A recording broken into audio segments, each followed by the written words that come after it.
Agora, olha só, aquele hábito de ouvir os áudios e assistir os vídeos com velocidade aumentada pode causar efeitos negativos à saúde.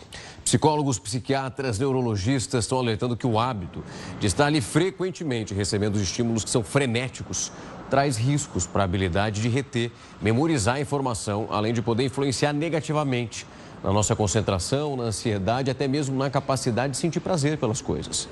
De acordo com os dados que foram levantados pela OMS, a Organização Mundial da Saúde, mais de 18 milhões de brasileiros sofrem com transtornos de ansiedade. Para a gente falar mais sobre esse assunto, nós vamos entrevistar agora a psicóloga especialista em saúde mental, Marcele Alfinito. Olá, Marcele, uma boa noite, seja muito bem-vinda. Boa noite, Renata, boa noite, Rafael. Obrigada aí pelo convite.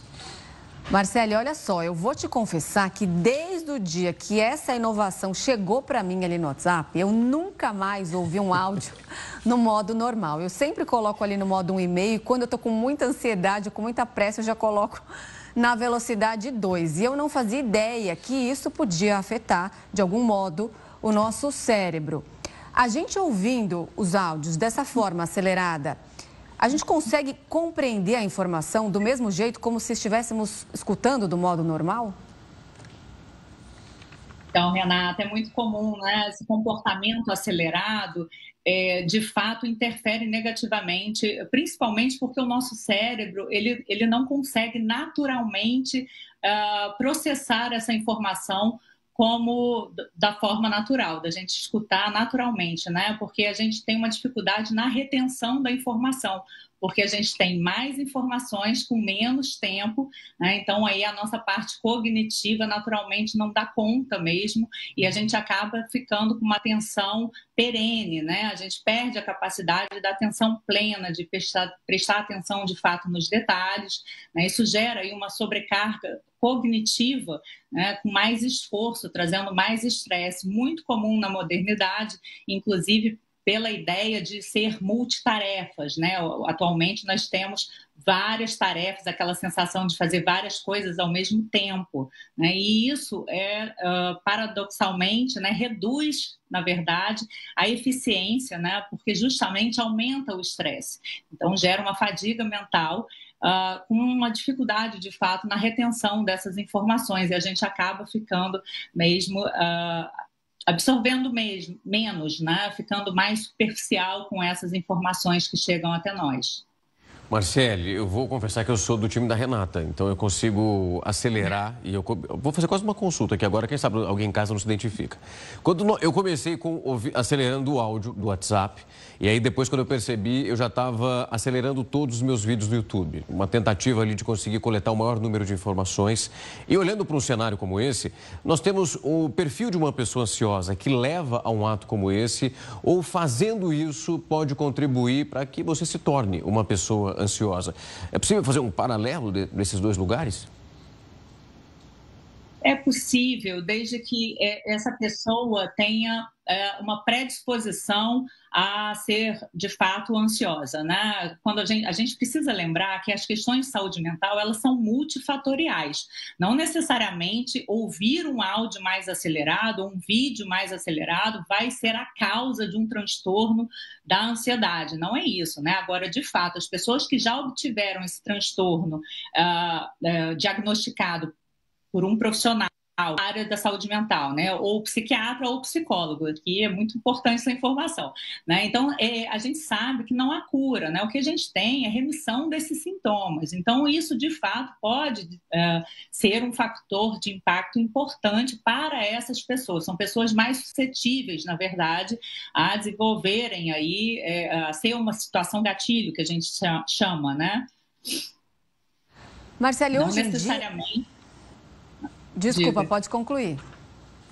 Não necessariamente todo mundo que acelera os vídeos, né? Não dá para a gente ter uma relação de causalidade. O que a gente tem é uma correlação importante, muito em virtude aí da sensação de sobrecarga, né? Dessa interrupção até do prazer, né? E da atenção plena nas coisas, né? A gente acaba aí tendo esse consumo muito rápido dessas informações e diminui essa capacidade de apreciar, inclusive, os detalhes, de fato, das informações. O que é muito importante a gente observar, na verdade, é a frequência desse nosso comportamento, né? O padrão que a gente acaba utilizando do comportamento,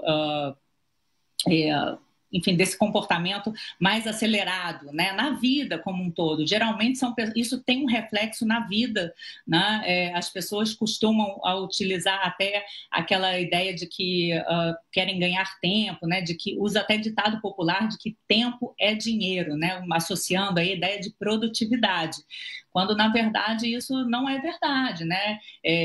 Na verdade, a gente vê aí um aumento muito grande, não só dos casos de ansiedade, mas do afastamento do trabalho também, né?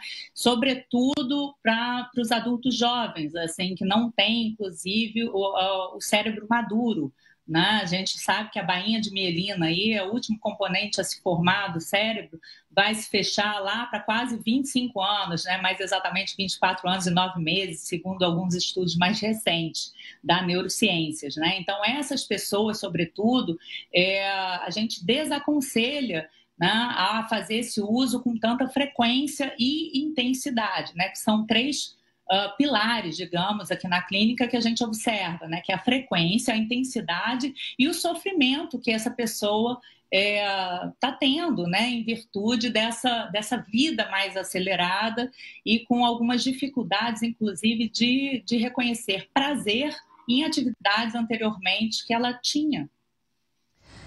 Marcele, com essa evolução do mundo digital, com as redes sociais, nós recebemos informações a todo momento. O que eu considero impossível a gente guardar tudo a que somos expostos. O nosso cérebro, ele já tem uma certa autodefesa de fazer um filtro, de reter aquela informação que é importante, necessária para a gente naquele momento? Claro, né? A gente tem um instinto ali de sobrevivência, na verdade, né? Onde a gente vai priorizando algumas informações, né? Isso é muito básico de qualquer animal, que a gente esquece que somos também, né? Mas é importante, assim, com o acesso a essas informações, esse bombardeio de informações, na verdade, né, é muito essencial que a gente filtre as informações e foque exatamente no que importa, no que a gente considerar importante, a gente ter essas informações na velocidade normal. Então, de fato, eventualmente, eu vou acelerar um áudio, eu vou acelerar um vídeo, mas as informações mais importantes, que eu escute elas, que eu assista a elas na velocidade natural, né, para que eu consiga, de fato, absorver aquilo de uma forma melhor. É importante a gente dizer aqui que a gente está falando de pessoas típicas, né? Eventualmente, nós temos até alguns casos onde algumas pessoas conseguem, por exemplo, que receberam algum diagnóstico de TDAH, por exemplo, né, por profissionais capacitados. Né? O transtorno do déficit de atenção e hiperatividade, muitas vezes, vai trazer para essas pessoas assim uma espécie de comportamento, uma estratégia compensatória de acelerar esse vídeo, né, um pouco, não como as pessoas estão fazendo, né, 1.3, por exemplo, né, e elas têm benefícios pontuais nisso. Né? Então, assim, mas lembrando, a minoria das pessoas tem transtorno. Né? A verdade é que a gente está vendo um uso inadequado, maciço, dessa aceleração da vida como um todo, né? Então, assim, pessoas cada vez mais jovens chegando no consultório com uma demanda de tédio muito grande, quando, na verdade, elas estão com o cérebro muito agitado, muito acelerado, porque a tela, por si só, já traz esse estímulo e aumenta essas conexões, né, neurais, mas acaba, de fato, reduzindo a nossa capacidade pelo estresse mesmo, né? A gente não dá conta de absorver tanta informação. Marcelo, é muito bom ouvir isso, entender o que está acontecendo, qual é o caminho, o que pode ser feito nesse instante, quase que vai no modo automático. Quando a gente percebe, estou ali acelerando o áudio demais, acompanhando os vídeos numa velocidade que não é a mais adequada, mas como você disse, muito bem, é importante buscar a ajuda de um especialista, um profissional que entenda o que está falando para te colocar dentro de um padrão, aquilo que se encaixa na sua realidade. Muito obrigado por falar conosco, foi um prazer recebê-la. Obrigado, prazer é todo meu. Bom trabalho aí a todos. Até mais.